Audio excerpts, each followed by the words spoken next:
राम जन्मला ग सखी, राम जन्मला. राम जन्माच्या आनंदात अयोध्या मग्न होती. प्रासादात श्रीराम दिसामासानी वाढत होते. बालवयातच त्यांनी धनुर्विद्या आत्मसात केली, धार्मिक ग्रंथ अभ्यासिले. आता ते राजसभेत बसू लागले. समवेत त्यांची लहान भावंडेही निष्णात झाली. एके प्रसंगी राजा दशरथ आपल्या पुत्रांसह राजसभेत बसले असता मुनी विश्वामित्र तेथे आले.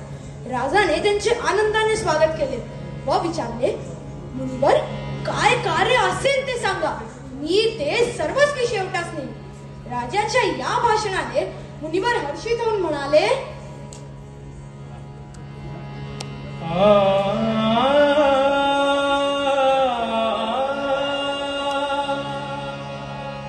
ज्येष्ठ तुझा पुत्र मला ते दशरथा, ज्येष्ठ तुझा पुत्र